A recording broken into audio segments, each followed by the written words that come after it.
Assalamualaikum warahmatullahi wabarakatuh. Innal hamdalillah nahmanuhu wa nasta'inuhu wa nastaghfiruh wa na'udzu billahi min syururi anfusina wa min sayyi'ati a'malina may yahdihillahu fala mudhillalah wa may yudhlil fala hadiyalah.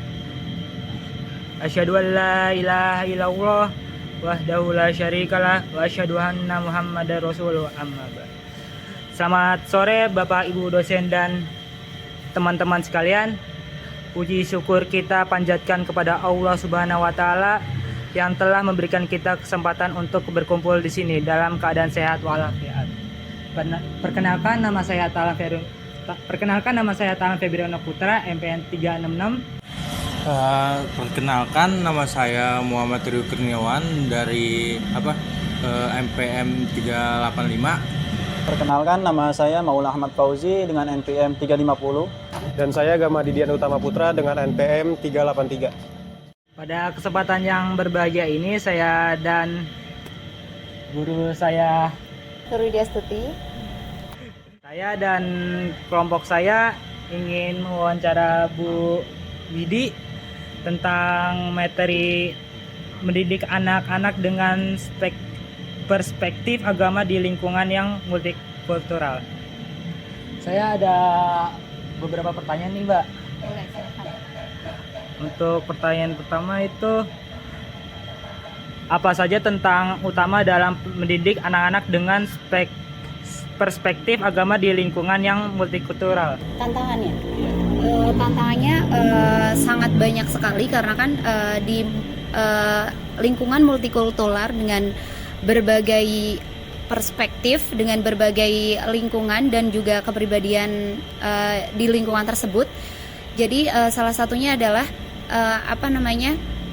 ketika anak tidak dikuatkan dari dalam, maka dia akan mudah terbawa dari luar, entah itu mulai dari budaya ataupun kebiasaan yang ada di masyarakat multikultural tersebut. Itu sih. Oke. Saya mau nanya yang pertanyaan kedua, bagaimana cara orang tua atau pendidikan menanamkan nilai-nilai agama kepada anak-anak tanpa menimbulkan konflik dengan budaya lain di lingkungan mereka? Tentang agama ya berarti. Oke. Untuk dari orang tua ataupun pendidik, yang pertama dilakukan adalah menguatkan anak-anak dari internal, menguatkan dari segi tauhidnya. Yang pertama, tauhidnya harus ditanamkan dengan teguh, dengan ajak, supaya anak-anak ketika keluar dia sudah punya benteng. Ketika dia udah keluar, nggak ada lagi terbawa arus yang ada di luar. Jadi ketika sudah dari dalam sudah dikuatkan, terutama di tauhidnya, kemudian di moral, adabnya, kepribadiannya, maka ketika dia keluar dia akan membawa itu dengan baik tanpa goyah. Walaupun mungkin di anak-anak usia yang masih kecil dia akan mudah terbawa ya, tapi ketika dia pulang dikuatkan lagi, maka ketika dia keluar dia sudah punya pegangan. Itu sih.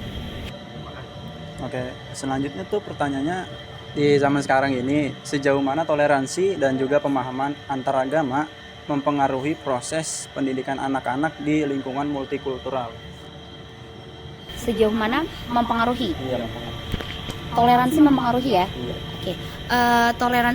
Toleransi sangat berpengaruh karena ketika anak-anak itu dari berbagai keluarga, dari berbagai agama dan juga berbagai budaya, entah itu Jawa, Sunda, dan budaya yang lain, itu sangat berpengaruh. Terutama dari keluarga masing-masing dulu harus dikuatkan dulu. Ketika kita bertemu sama orang A dengan budaya yang berbeda, maka kita tidak kita sampaikan ke anak supaya tidak menjudge ataupun membuli. Jadi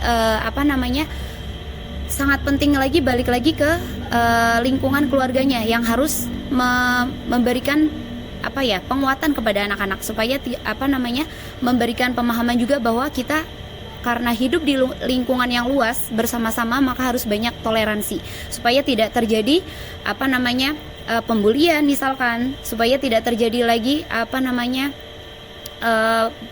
berbeda pandangan antara si A dan si B. Nah, lalu pertanyaan selanjutnya itu bagaimana caranya mendidik anak-anak untuk tetap memegang teguh nilai-nilai agama mereka di tengah pengaruh budaya atau agama yang lain di saat ini. Oke. Untuk membuat anak-anak supaya teguh pada nilai-nilai agama yang tadi disebutkan. Yang pertama, balik lagi ke keluarga.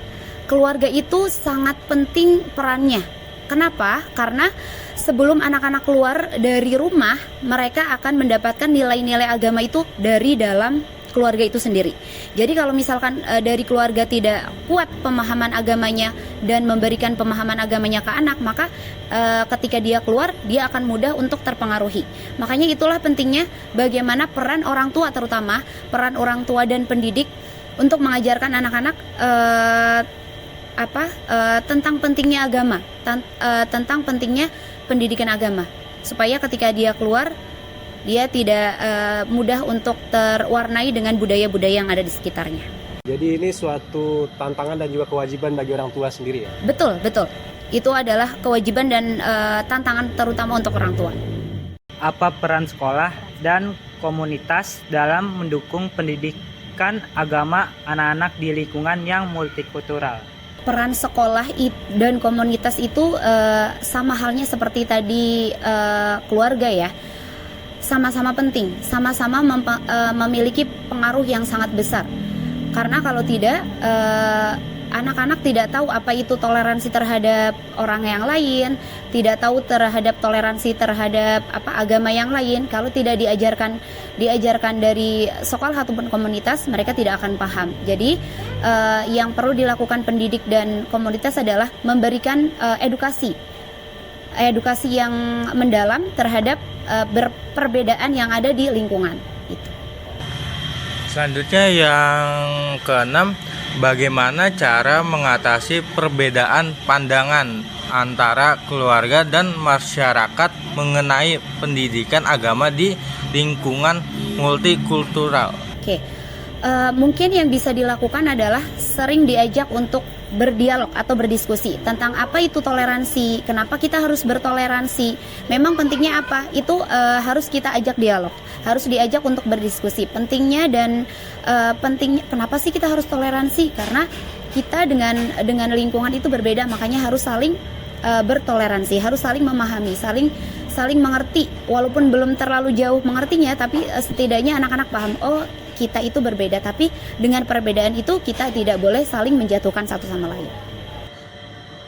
Oke, selanjutnya tuh kita sebagai pemuda dan pemudi di negara ini, strategi yang kita dapatkan atau strategi yang kita harus terapkan itu bagaimana untuk menghormati keyakinan orang lain tanpa mengorbankan identitas keagamaan mereka.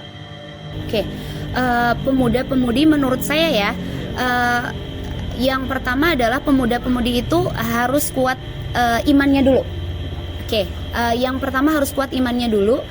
Balik lagi ya, bagaimana orang tua mengajarkan dan bagaimana keluarga mendidik anak tersebut atau pemuda tersebut menjadi yang pertama menjadi pemuda yang kuat imannya, yang beriman yang pertama. Kemudian ketika kalau sudah kuat imannya, ketika dia keluar atau mereka bersosialisasi, mereka tidak akan gampang untuk terwarnai baik oleh komunitas, baik oleh pergaulan yang mereka hadapi, itu tidak akan mengurangi nilai yang ada pada pemuda tersebut. Berarti balik lagi ke diri sendiri ya. Betul. Nah, setelah tadi strategi dari yang dapat diterapkan kepada anak-anak, lalu selanjutnya bagaimana teknologi dan media sosial itu mempengaruhi pendidikan agama di lingkungan multikultural?